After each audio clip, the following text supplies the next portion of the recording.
कार्यक्रम में सम्मिलित हो चुके हैं। बीरेन जी, बहुत स्वागत है आपका। पूर्वांचल एक्सप्रेसवे का आज प्रधानमंत्री ने उद्घाटन कर दिया है। पूर्वांचल एक्सप्रेसवे से पूरब की राजनीति, समाज, आर्थिक परिदृश्य, औद्योगिक परिदृश्य, कनेक्टिविटी, लोगों का आवागमन कितना सुलभ होगा, कितना आसान होगा, और क्या ये पूर्वांचल एक्सप्रेसवे पूरब की राजनीति में एंट्री का बड़ा माध्यम बनने वाला है? क्योंकि जिस तरह से चुनावी मुकाबला बीजेपी और समाजवादी पार्टी के बीच सिमटता जा रहा है, ये एक्सप्रेसवे मुझे ऐसा लगता है बड़ी भूमिका निभाने वाला है। बिल्कुल, देखिए, सड़क इकोनॉमी को कहते हैं कि अगर आपकी स्पीड डबल हो जाएगी तो आपकी इकोनॉमी ट्रिपल हो जाएगी। अर्थव्यवस्था को बढ़ाने में सड़क का बहुत बड़ा योगदान रहा है। जिस प्रकार से लखनऊ से दिल्ली की दूरी 5 से 7 घंटे में तय होने लगी, उसके बाद से अब दिल्ली से गाजीपुर तक का जो मामला है, बलिया तक, वो भी अब बहुत आसान हो जाएगा। तो स्वाभाविक है कि सड़क बने, इसमें कोई बुराई नहीं है, और जो सरकार बनाए उसको श्रेय ले, वो फीता काटे, लेकिन जनता का भला होता है।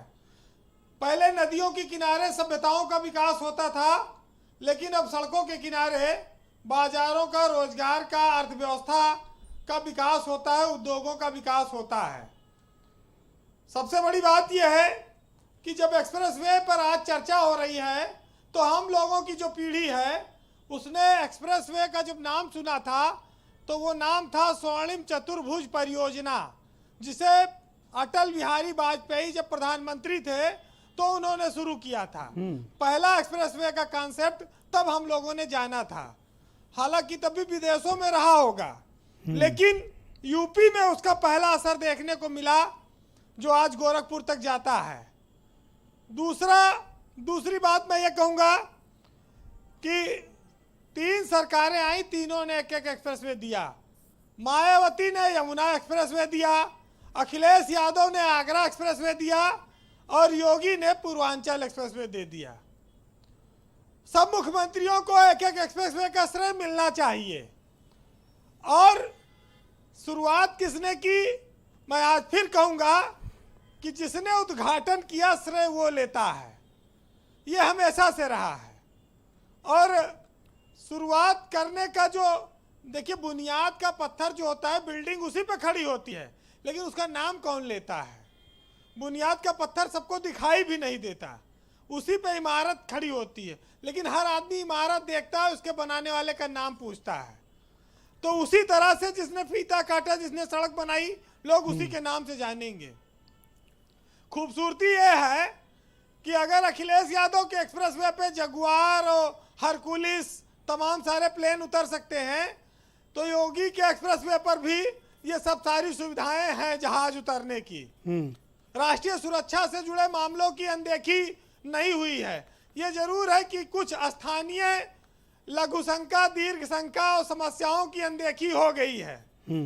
उस पर चाहे आप पेट्रोल पंप मान लें, चाहे शौचालय घर, ये बात अलग है। लेकिन किसी ने सपना देखा, किसी ने उसे पूरा किया। उत्तर प्रदेश के इतिहास में आज एक बड़ा दिन है, एक बड़ी सौगात मिली है। हम आप भी इस पूर्वांचल एक्सप्रेसवे पे चलेंगे, तमाम रिश्तेदार हैं, तमाम चुनाव में यात्राएं करनी पड़ेंगी हम लोगों को, इसका आनंद हम लोग उठाएंगे। आप अपनी ससुराल भी जा सकते हैं इस एक्सप्रेसवे से? हाँ, बहुत सारे लोग जानते हैं, अब तो 1-1.5 घंटे में ही पहुंच जाएंगे। आपके लिए थोड़ा आसानी हो गई है। हर आदमी को वैसे ससुराल जाना बड़ा तकलीफदेह होता है। नहीं, सुरेंद्र जी के लिए तो बहुत कठिन है जाना। किसके? सुरेंद्र राजपूत जी। हमारा बहुत दूर है सर। इसीलिए मैंने कहा बहुत कठिन होता है आपका। लेकिन कुछ काम मजबूरी में करने पड़ते हैं। बहरहाल, देखिए, तरक्की का सिर्फ एक रास्ता है कि कभी पीछे मुड़कर ना देखो। पीछे जो चला गया उस पर क्या विचार करना, जो सामने आ रहा है उस पर चर्चा होनी चाहिए। कहते हैं कि सफलता कोई एक दिन में नहीं मिलती है, लेकिन अगर ठान लो तो एक दिन जरूर मिल जाती है। तो ये एक्सप्रेसवे इस प्रदेश की तस्वीर बदलेंगे और इस प्रदेश के लोगों के जीवन में खुशहाली लाएंगे, तरक्की लाएंगे, अर्थव्यवस्था में सुधार करेंगे। इन सब का स्वागत है। लेकिन आपको वो बयान याद होंगे जो आवाज हैरत होती है, जो लोग ये कहते थे कि मायावती ने वो एक्सप्रेसवे बेच दिया। गौड़ कंपनी को। अखिलेश यादव ने इतना पैसा लुटा दिया एक्सप्रेसवे में कि उतना तो 1 किलोमीटर की सड़क सोने की बन जाती। ये तमाम विपक्ष में बैठी पार्टियां आलोचना करती थी। आज भाजपा ने भी एक एक्सप्रेसवे बना दिया। तो चलो भाई, सबका मामला बराबर हो गया। किसने कितना पैसा लगाया ये एक दूसरे का आकलन करें, जी। लेकिन ये जरूर है। अच्छा, ये बताइए, इस तरह के एक्सप्रेसवे के नाम पर जनता वोट देती है या नहीं देती? जनता विकास का उपभोग करती है। उत्तर प्रदेश में एक कड़वी सच्चाई है कि विकास के नाम पर वोट कम, जात के नाम पर ज्यादा मिलता रहा है, और इस बात को राजनीतिक लोग जानते हैं। तो फिर कोई एक्सप्रेसवे क्यों बनवाए अगर आपको जात के नाम पर वोट देना है तो? नहीं, नेता होता है, सब विदेश जाते रहते हैं, देखते हैं वहाँ सड़कें हैं, बिजली है, पानी व्यवस्था है। जनता कहाँ चलेगी? एक्सीडेंट कितने हो रहे हैं देश में, तो सुविधाएं तो देनी पड़ेंगी। आप टैक्स लेते हैं, अच्छी सड़कों का हक है, क्योंकि सड़कों का गाड़ियां चलती, उनका टैक्स देते हैं, टोल टैक्स देते हैं। हजारों रुपया टोल टैक्स लोग एक तरफ से देते हैं, लाखों करोड़ों को वसूली होती है। सड़क बनी है तो पैसा भी आएगा, कमा के देगी ये सड़क, सरकार को भी देगी और जनता को भी देगी। अब ये कहाँ कहाँ उतरने का इन्होंने रास्ता बनाया है कि लखनऊ से चढ़ो तो फिर सुल्तानपुर के आगे उतर पाओगे। ये सब चीजें हैं। अब ये लोग अपना देखेंगे, जिसमें हम आप क्या लड़ेंगे। हमको आपको तो चलना है कभी कभार। और सबसे अच्छी बात यह है कि भाई दोनों एक्सप्रेसवे या जितने एक्सप्रेसवे बने हैं, इन सब ने प्रदेश का भलाई तो किया है।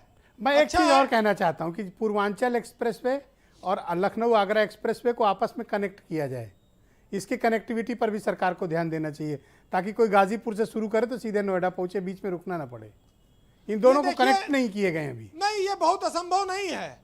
ये तो आप लखनऊ एक्सप्रेस आगरा वाले को ये अमौसी की तरफ से सीधे ले जाके सुल्तानपुर रोड में जोड़ देंगे एक्सप्रेसवे में। ये पहले एक प्रस्ताव ये कनेक्ट हो जाए तो अच्छा रहेगा। देखिए, पहले आगरा को एयरपोर्ट तक जोड़ने का प्रस्ताव था, किन्हीं कारणों से वो एयरपोर्ट तक नहीं पहुंच पाया। अब अगर ये सरकार चाहे तो पूर्वांचल को ले आवे अमौसी एयरपोर्ट तक और इधर से आगरा को चाहे तो जोड़ सकती है। लेकिन अब समय इनके पास भी कहाँ, अब तो चुनाव है, 1-1.5 महीने में कहाँ बन पाएगा। ये भी इसी तरह का है, ये शिलान्यास कर दें। प्रस्ताव है, ये प्रस्ताव है, ऐसे किया जा सकता है, इससे लोगों को आसानी होगी। अगर ये डीपीआर भी बना दे तो अगले बार ये कहने का मौका रहेगा कि तो हमने किया था। जैसे तमाम और पार्टियां कहती हैं कि हमने तो इसका वो बना दिया था, हम बना रहे हैं, तो इनको भी मौका मिल सकता है। लेकिन देखिए, सड़कों में एक अच्छाई है। कहते हैं कि सड़क की तुलना गुरु से होती है। सड़क और गुरु दोनों एक तरह के होते हैं कि खुद तो वही रहते हैं, लेकिन जो लोग आते हैं, यात्री आते हैं, उनको मंजिल तक ये लोग पहुंचाते हैं। इनका जीवन उसी तरह का है। तो सड़कों से बड़ी तरक्की हम लोगों की जुड़ी हुई है। बहरहाल कहते हैं हिम्मत मत खोना। आज सड़क का उद्घाटन प्रधानमंत्री ने राष्ट्र को समर्पित किया।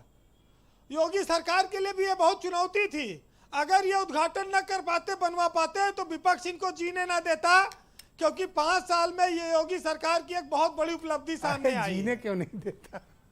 विपक्ष इनसे जवाब मांगता जी। अभी चूंकि लखनऊ के रिंग रोड का मामला भी फंसा पड़ा है, जो राजनाथ सिंह जी बनवा रहे थे किसान पथ का, उस पर भी सवाल आते रहते हैं। तमाम सारी चीजें हैं। जी वीरेंद्र जी। बहरहाल एक फकीर चला जाता है पक्की सड़क पर गांव की, आगे राह का सन्नाटा है, पीछे गूंज खड़ाऊं की। हिम्मत मत खोना, अभी बहुत आगे जाना है, और जिन्होंने कहा था तेरे बस का नहीं, उनको भी अभी बहुत कुछ करके दिखाना है। बहुत बहुत शुक्रिया वीरेंद्र जी, आपका बहुत बहुत धन्यवाद।